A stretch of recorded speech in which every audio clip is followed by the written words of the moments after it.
इसके लिए आपको फैक्ट होना चाहिए अपने प्रोफेशन के ऊपर।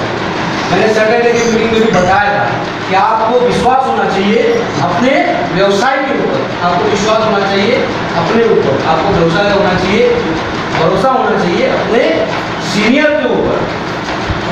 देखो आपका सीनियर है, अगर आपका सीनियर आपके सवालों का जवाब नहीं दे पा रहा है तो आप ऊपर के सीनियर से डिस्कस करो। आपके मन में अगर कोई सवाल है, विश्वास पैदा करने के पहले, क्योंकि आपके सवालों के जवाब मिलेंगे तो विश्वास होगा ना, तो आप अपने सीनियर से पूछो। अगर सीनियर जवाब नहीं दे पा रहा है तो आप ऊपर के सीनियर से पूछो। अगर ऊपर का सीनियर जवाब नहीं दे पा रहा है तो आप अपने सुपर सीनियर से पूछो। सुपर सीनियर, सुपर सीनियर मतलब वो जिसने इस व्यवसाय से करोड़ों रुपया कमाया है। मैं हम लोग सुनते हैं और कहीं ना कहीं हमने किसी ना किसी को देखा भी है, लेकिन हमको यकीन नहीं होता कि हम भी ले सकते। होता है क्या कि मन नहीं मानता, मन नहीं मानता, तन मानता है, तन मानता है। देखो तन मानता है, तन को आप बोलो कि हाथ ऐसा कर करेगा, तन को आप बोलो हाथ ऐसा कर करेगा, बराबर नहीं? तन को बोल मुंडी इधर कर करेगा, तन को बोल मुंडी इधर कर करेगा, तन को बोले झुका तो झुकाएगा, तन को बोल दो झुका, है ना? तन मानता है। क्यों मानता है? 20 दिन तक तुम तन को खुराक मत दो, 20 दिन तक तुम तन को खुराक मत दो, उसको खाना मत दो और पानी भी मत दो। उसके बाद उसको बोलो चल 20 कदम चल के आ, मानेगा क्या आपकी बात? तन आपकी बात इसलिए मानता है क्योंकि आप उसको रोज खुराक देते। मन आपकी बात इसलिए नहीं मानता क्योंकि आप मन को खुराक नहीं देते। मन का खुराक क्या है? मन का खुराक है मोटिवेशन। क्या है मन का खुराक? मोटिवेशन। मन का खुराक है लर्निंग, मन का खुराक है लर्निंग, मन का खुराक है मोटिवेशन। कितना देते हो आप दिन भर में? मन को कितनी बार मोटिवेशन देते हो? देते हो क्या? कहते हैं कि हिटलर, जर्मनी का तानाशाह, वो 8-8 घंटे अपने हाथ को ऐसा रख के खड़ा रहता था, सिर्फ अपने मन को का विरोध करने के लिए। साला मैं जो बोलता हूँ वो होना चाहिए, हाथ ऐसा 8 घंटा तो हाथ ऐसा ही रहेगा। साला कितना भी तर्क देने में तेरी बात नहीं मानूंगा। तो अपने भी दिमाग को अपने को देना पड़ेगा मोटिवेशन कि 5 प्लान करने के बाद ही घर के आके खाना खाऊंगा, नहीं तो साला उसमें खाना ही नहीं खाऊंगा। 5 प्लान नहीं हो सकता क्या? ईमानदारी से दिल पे अपने द्वारा अपने टीम में नहीं हो सकता क्या? लेकिन नहीं होता। क्यों नहीं होता? क्योंकि हम लोग मन को मोटिवेशन नहीं देते। इसलिए तन हमारी बात मानता है, मन हमारी बात नहीं मानता। इसलिए मैं बोलता हूँ कि मीटिंग्स में आया करो, सेमिनार्स में आया करो। पता नहीं आपको क्या चाहिए और वो चीज़ आपको कहाँ से क्लिक हो जाए। तो मैं आप लोगों को बार बार यही कहूँगा कि आप लोग पहले तय करो क्यों, कैसे करना है ये आप सीख जाओ, क्यों करना है ये आपको खुद तय करना। कुछ सवालों का जवाब आपको ढूंढना है। मैंने पिछली मीटिंग में बताया था, एक बार मैं मीटिंग में बोल के निकला मैं इसके बारे में, जिसको पैर कर दिए थे, क्या नाम था? अरुणिमा सिन्हा। अरुणिमा सिन्हा के बारे में मैं बताया कि अरुणिमा सिन्हा स्पोर्ट्स पर्सन थी और ट्रेन से कहीं से आ रही थी और चैन स्टेशन में उन लोगों ने उसको धकेल दिया, ट्रेन के पटरी पे गिर गई, सामने से ट्रेन आ रही थी, उसके पैर कट गए और 2-3 दिन तक वो वहीं पे पड़ी रही बेहोश हालत में। दोनों पैर के टुकड़े अलग थे और आधे शरीर का टुकड़ा अलग था और पैर के जो मांस मटन थे उनको चूहे और कीड़े खा रहे थे और ब्लड के पूरे मुंगिया जमी हुई। और जब उसको हॉस्पिटल में होश आया तो लोगों ने डरते डरते उसको बताया कि तेरा पैर कट गया, कहीं ये सदमा बर्दाश्त ना कर पाए, लेकिन उसने बोला नो प्रॉब्लम। अगर दोनों पैर कटने के बाद भी मैं जिंदा हूँ, अगर मेरे दो पैर कटने के बाद में भी ईश्वर ने मुझे जिंदा रखा है, तो मुझे यकीन है कि सारा ईश्वर ने कोई ना कोई इतिहास रचवाने के लिए मुझे जिंदा रखा। और बचेंद्री पाल के पास गई और उसने कहा मुझे एवरेस्ट चढ़ना है। बचेंद्री पाल ने उसे कहा तो एवरेस्ट चढ़ गई, बस खाली तारीख आनी बाकी है। और उसने अपने जीवन में एक बार नहीं 7 बार एवरेस्ट चढ़ाई। कितनी बार? 7 बार। जिस एवरेस्ट की चढ़ाई को करने के लिए अच्छे अच्छे पर्वतारोही की हवा निकल जाती है, उस एवरेस्ट की चढ़ाई कितनी बार किया उसने? चढ़ाई 7 बार। और आज हम लोगों की वो रोल मॉडल। तो बाहर निकले, मीटिंग खत्म हो गया, मिला डेढ़ से आना, उसने बोला सर आप बोलते बहुत अच्छा हो और आपने अरुणिमा सिन्हा का बहुत अच्छा उदाहरण दिया, लेकिन सर आपको बता दूं मैं कि अरुणिमा सिन्हा के पास एक कारण था एवरेस्ट चढ़ने का। मैं बोला सर तेरे पास कोई कारण नहीं है पैसा कमाने का, चल एटीएम में एटीएम डाल के दिखा तेरे अकाउंट में कितना बैलेंस है। तेरा बच्चा क्या इस शहर के सबसे अच्छे स्कूल में जाता है, तेरी औरत के पास जो सारे दाखिले हैं जो उसे चाहिए। ऐसे 5-6 बातें मैंने उससे की। क्या तो खुद के घर में रहता है, 1 BHK 2 BHK में रहता है, तो चुप हो गया। मैं उसको बोला भैया तेरे पास में एक नहीं 1000 कारण है और तू सारा पैर कटने का इंतजार कर रहा है। तेरे पास में एक नहीं 1000 कारण है, तू पैसा क्यों कमाए, तू पैर कटने का इंतजार कर रहा है। तो ऐसा होता है लोगों के साथ कि लोग पैर कटने का ही इंतजार कर रहे हैं। तो पैर कट जाए उसके बाद में काम शुरू करेंगे, या दोनों पैर है तभी काम शुरू कर लेंगे? दोनों पैर है तभी उनको काम शुरू कर लेंगे। कहने का मतलब मेरे ये है कि कुछ बातें जो है वो आपको ही तय करनी पड़ेगी, दूसरा कोई तय नहीं कर सकता। कोई आपका कितना भी कान मंत्र फूंक दे, लेकिन नहीं कर सकते। मैं पिछले दिनों देख रहा था कि बल्ब का किसने आविष्कार किया? एडिसन। थॉमस अल्वा एडिसन ने। उसने अपने जीवन काल में 1092 प्रोडक्ट जो है अमेरिकी गवर्नमेंट से पेटेंट कराया। 1092 यूएस पेटेंट किसके नाम पे है? थॉमस अल्वा एडिसन के नाम पे। इसमें से एक ये भी है।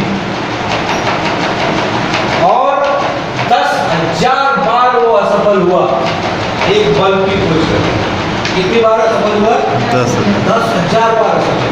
10,000 बार। जब तो साला 4-5 डेमो दिया और किसी ने फॉर्म नहीं भरा, टोकन नहीं दिया, तो अपन क्या बोलेंगे? चल खराब है, अपन जो कर रहे थे वही सही होता है ना। ऐसा 10,000 बार उसने प्रयोग किया, वो असफल रह गया। उससे इंटरव्यू में किसी ने पूछा क्या 10,000 बार प्रयोग करने के बाद भी कैसे सफल हो? उसने बोला नहीं, मैं 10,000 बार असफल नहीं हुआ, मैं 10,000 ऐसे प्रयोग कर लिया जो असफल है। सोच उसकी क्या है? वो बोलता है मैं 10,000 असफल प्रयोग नहीं किया, मैं 10,000 ऐसे प्रयोग कर लिया जो कि असफल है। तो दुनिया में जिन लोगों ने भी कामयाबी पाई है, उन्होंने एक अपने काम के प्रति समर्पण दिखाया है, हौसला दिखाया है, जुनून दिखाया है, और उन लोगों ने एक ही मंत्र जो है अपने दिमाग के अंदर घुसा लिया, कामयाबी से कम कुछ नहीं। प्यार किया तो डरना क्या गाना है, तो मुझसे गाना था, तो प्यार किया तो डरना क्या? पुराना वाला क्या? हाँ, वो मुगले आजम। नाम सुना तो होगा ना तुम लोगों ने। अपने जमाने की सुपर डुपर हिट। अमेरिका से फिल्मों वाले आए थे उस पिक्चर को बनाने के लिए। अपने जमाने की सबसे महंगी पिक्चर थी, 5 करोड़ की लागत लगी उस पिक्चर को बनाने। उस पिक्चर के जो डायरेक्टर थे के आसिफ, उस पिक्चर के जो डायरेक्टर थे के आसिफ, उनको एक सीन शूट करना था उद्यान है, उद्यान में सलीम और अनारकली रोमांस में है और तानसेन गाना गा रहे हैं और उसका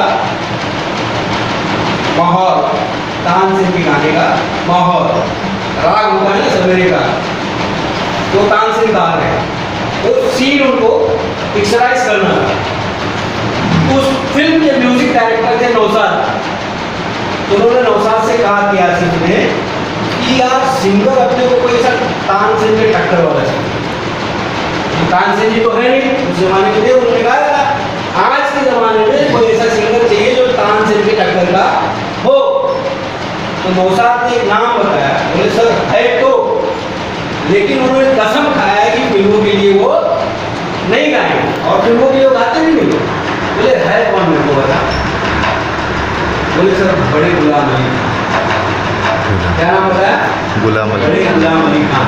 बोले चलो, गए नौशाद को लेकर अपने कार में, ये आसिफ साहब का आदत था सिगार पीते थे, सिगार पीते थे। गए और नौशाद जी ने परिचय कराया, बोले कि सर ये आसिफ साहब है, आप बड़े गुलाम अली खान साहब हैं, बड़े गुलाम साहब ऐसा ऐसा पिक्चर बना रहे हैं, इस पिक्चर में मैंने ऐसा सिचुएशन रखा है उसमें आपको गाना है।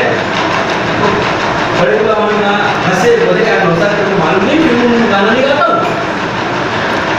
बोले सर मैं तो उनको बताया कि एक जीत कर बैठे, तो उन्होंने बड़े गुलाम अली खान ने आसिफ को बोला कि मैं फिल्मों के लिए गाना नहीं गाता हूँ, कि आसिफ ने सिगार कर दिया अपने गाना तो आप ही गाओ।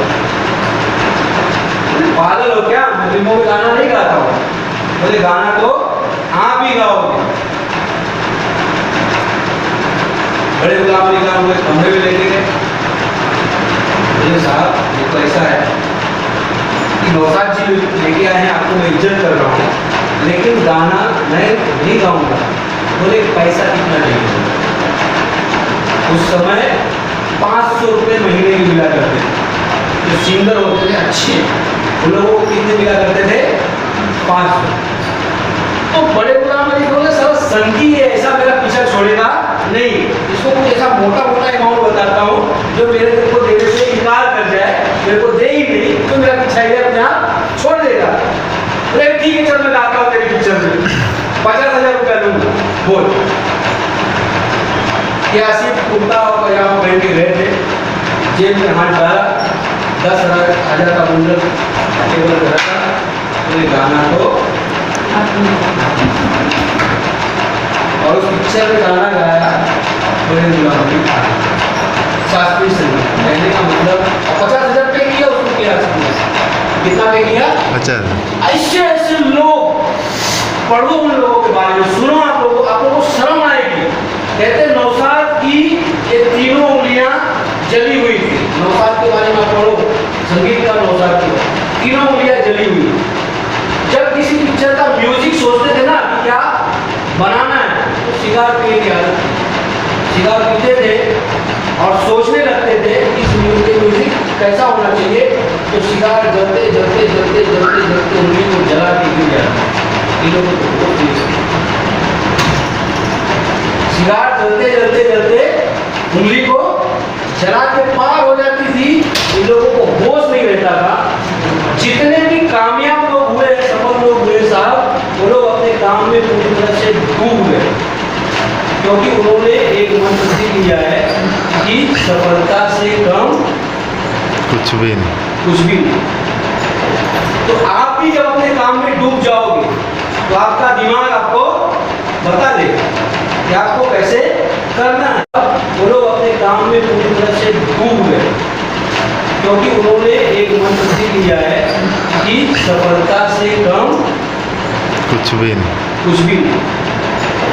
तो आप भी जब अपने काम में डूब जाओगे तो आपका दिमाग आपको बता दे करना है, लेकिन क्यों करना है इसको तय करेगा आप ही तय करेगा, आपको ही तय करना पड़ेगा। अपने मन से सवाल पूछो, अपने मन से सवाल पूछो कि क्या आपके बच्चों को अगर अपना माँ बाप चुनने का अधिकार होता तो क्या वे हमें चुनते? अपने मन से ईमानदारी से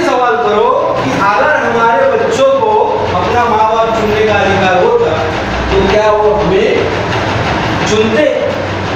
सवाल नंबर 2, क्या आपकी पारिवारिक अनुपस्थिति में आपका परिवार वित्तीय तौर पर सुरक्षित है? सवाल नंबर 2। सवाल नंबर 3, कि अगर आज का दिन आपके जीवन का आखिरी दिन है तो क्या आप संतुष्ट हैं कि आपने जो कुछ किया उससे ज्यादा आप नहीं कर सकते? क्या आप संतुष्ट हैं? सवाल नंबर 4, अगर आपको अपने जीवन को 10 साल पीछे रिवाइंड करने का मौका एक बार मिल जाए, ईश्वर आपको दे दे कि आपको 10 साल पीछे जीवन जीने का मौका मिले, तो क्या आप वही बेवकूफियां करेंगे जो आज तक करते हैं? नहीं ना। कहने का मतलब मेरे ये है कि कारण हजारों है, खैर करने का इंतजार कीजिए। इस महीने में धूप था, लोग गांव गए, इसलिए बिजनेस नहीं हुआ। अगले महीने में बरसात होगा, स्कूल कॉलेज खुल जाएंगे, लोगों के एडमिशन होंगे, लोगों के पास पैसे नहीं होंगे, बिजनेस नहीं होगा। उसके बाद अगस्त का महीना होगा, लोग तबाही में से निकले जाएंगे, लोगों के पास पैसे नहीं होंगे, बिजनेस नहीं होगा। आपका बिजनेस कभी नहीं होगा, आपका बिजनेस कभी नहीं होगा। आपका बिजनेस तभी होगा जब आप करेंगे। थॉमस एडिसन का एक विचार बताता हूं आपको। बोलता है 5% लोग सोचते हैं,